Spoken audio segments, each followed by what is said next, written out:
Dragon est dans l'ombre depuis le début de One Piece. Il n'agit que très rarement et se déplace peu.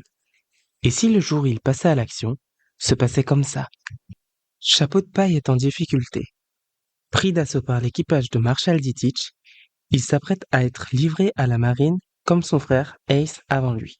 Tous les amiraux, vice-amiraux et l'amiral en chef Akainu ont répondu présent pour la livraison spéciale de Yonko. Il n'est pas question d'attendre.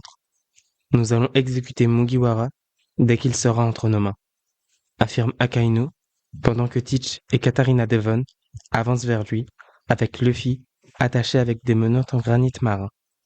Luffy a été séparé des membres de son équipage alors qu'ils étaient encore en excursion sur Elbaf. Il venait tout juste de défaire les chevaliers divins avant que tout l'équipage de Blackbird ne lui tombe dessus. Akainu saisit Luffy par la gorge et lui murmure à l'oreille « Cette fois-ci, je te laisserai bien plus qu'une cicatrice. » Soudain, l'ambiance change. Tout autour d'eux, le vent se lève, et tout le monde arrive à percevoir cette présence qui approche petit à petit. Sorti de nulle part, Sabo surgit et coupe le bras d'Akainu, laissant une longue coulée de lave.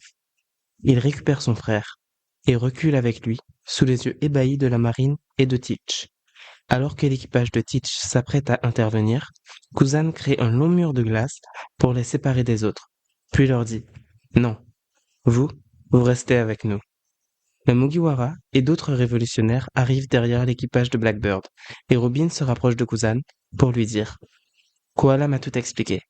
Il faudra qu'on discute quand on aura terminé. » De l'autre côté du mur de glace, Luffy regarde Sabo.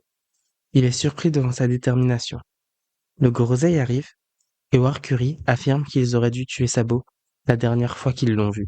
Cependant, la puissance toujours présente continue d'intriguer la marine. Les vice-amiraux ont commencé à tomber les uns après les autres, alors que les amiraux luttaient encore pour tenir debout.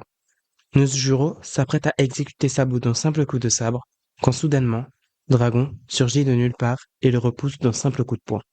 Il affirme « Celui-ci, vous ne le tuerez pas. » Il brise les menottes de son fils et Luffy se relève, faisant face à Katarina et Teach, pendant que, debout côte à côte, Sabo et Dragon se préparent à affronter seuls la totalité du gouvernement mondial.